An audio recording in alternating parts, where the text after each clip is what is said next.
Hello there, my name is HW and thank you so much for watching Tundra TV. You already saw the title of the video. This is why I bought 3 vintage 335s.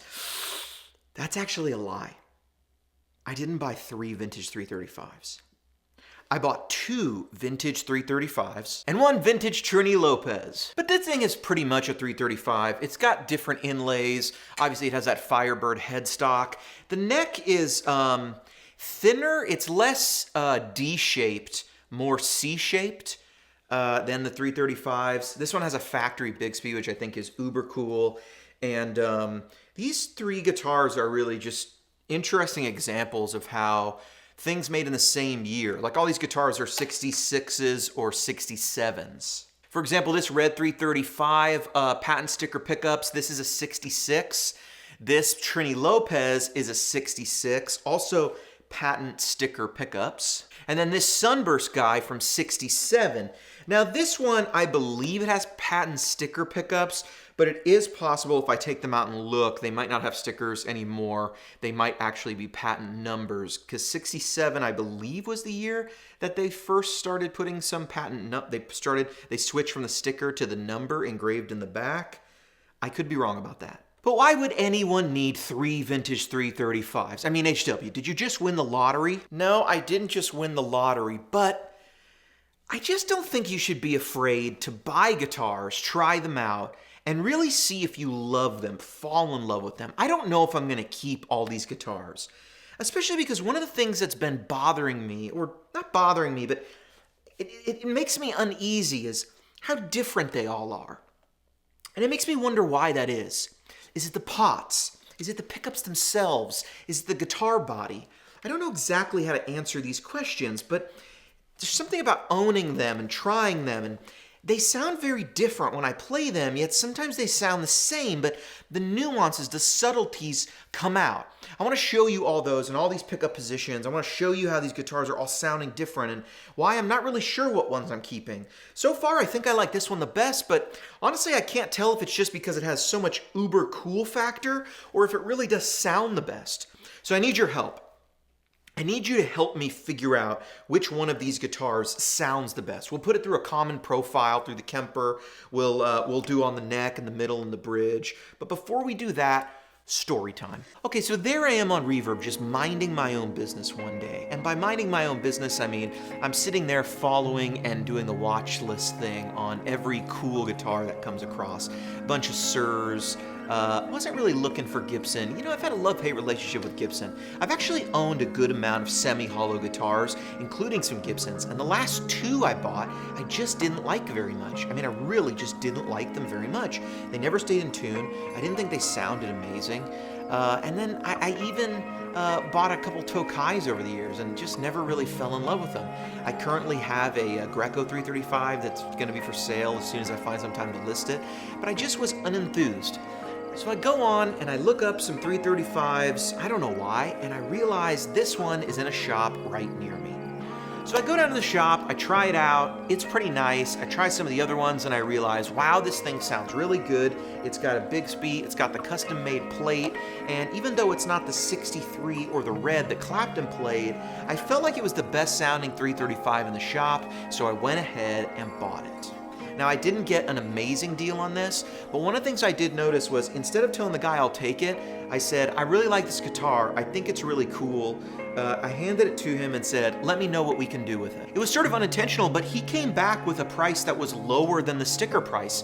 I didn't even actually ask him to lower the price. I just said, tell me what we can do. He could have answered back, we can do that much money, but he didn't. He went to the back, he talked to some other guy for a little bit, he came out, and they basically gave me a price out the door, tax included, that was cheaper than the sticker price on the guitar. I felt like it was a pretty reasonable deal for what normally I see these types of guitars going for, so I went ahead and bought it. I named that guitar Sunny, and then I couldn't help myself, I kept going on Reverb. I found this one, it was red. It has a non-factory original Bigsby, but this is a 67 or 66. Gosh, I can't remember. It's a 66 with a 67 Bigsby. That's it. So whoever bought this guitar, it came with a stop tailpiece, which I still have.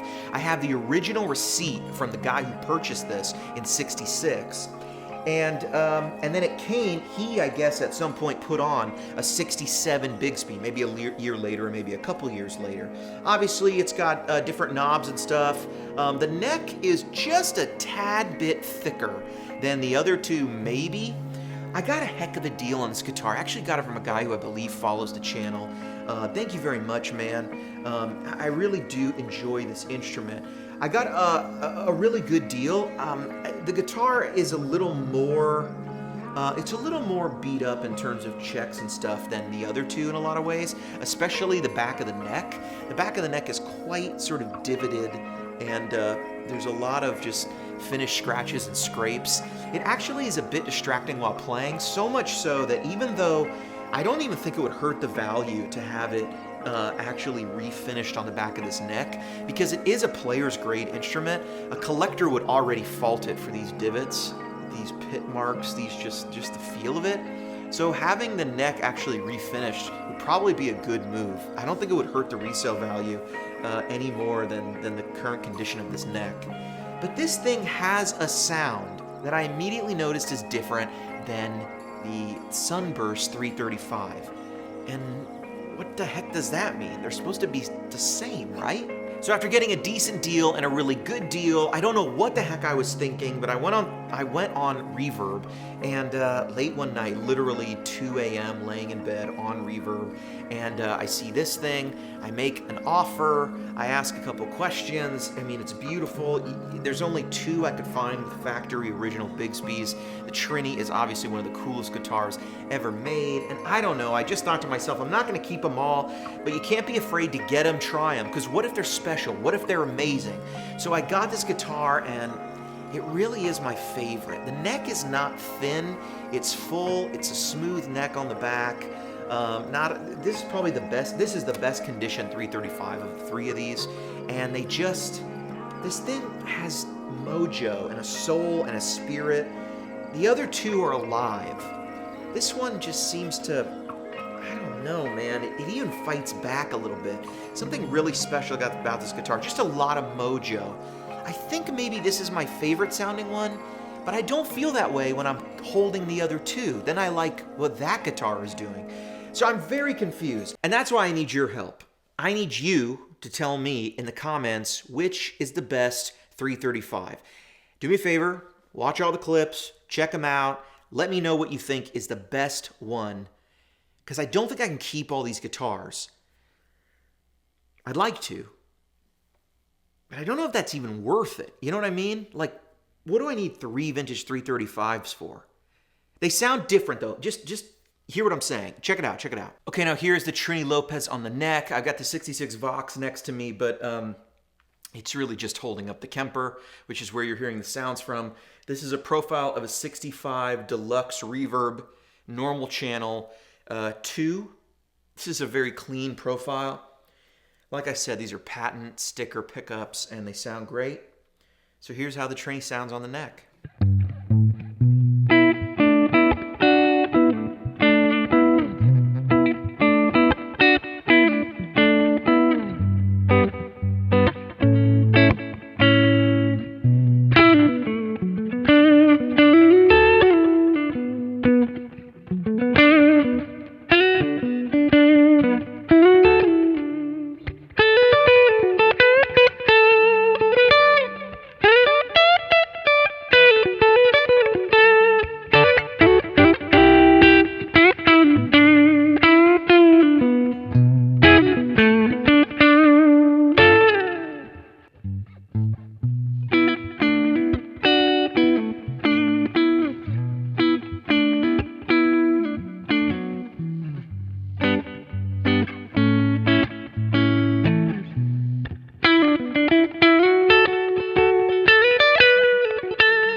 Me as the player, I'm getting a lot more feedback from these guitars in terms of feel and how they play and sustain and stuff of the body.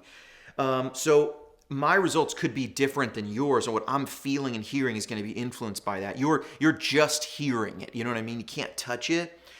I'll tell you what I'm noticing. This one has the smallest frets. The other two look like they've been refretted at some point in their lives. I noticed that, but just in terms of sound, I feel like the Trini was, all the guitars are bright. I feel like the Trini is kind of the least top-endy on that neck. It was sort of the most like 335 warmy kind of thing. I felt like there's a little extra high-end in the red one, but not in a way that I don't mind. And actually, there's something very like pleasing about the way that body is resonating. This one probably feels very stable and has the lowest action, but it might be the brightest, but I also get like a low-end kind of complexity from it that I don't necessarily hear out of the other guitars. They definitely all just have a cool thing going on, and none of them sound bad. Let me show you the bridge real quick, and we'll go to like something a little more gained up than this. Maybe we'll go to N3, and we'll really get something rocking here.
I don't know about you, but I felt like this one had just a voice about it that was different, that was interesting, a little more unique, just a vocal quality that I didn't quite hear in the other two. Although the other red one, the 335, gosh, it had a real sort of resonance about it and a real like classic rock kind of tone. I felt like Sunny, my 335, the Sunburst one, was just a little bit bright in that regard, and maybe it's not the most rockin' 335. I don't know, but last but not least, here's a 66 AC Top Boost J2, and I just want you to hear some beautiful, bright, top boosty chords in the middle positions. We can really just get a voice for these guitars. Check them out.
be honest with you, I think the Trini's my favorite, but this one is really special to me in some weird way. It feels different than the other two.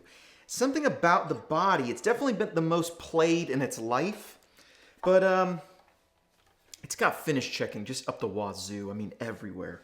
I'll get some close photos of this thing at some point, but it's just disgustingly, you know, done up in wear and stories. I really, really feel strongly about Sunny. It has a real voice, but it's not the most rockin' 335. I think that belongs to the Trini. The red one, though, I haven't even named it. I'm not sure. I don't know what to do.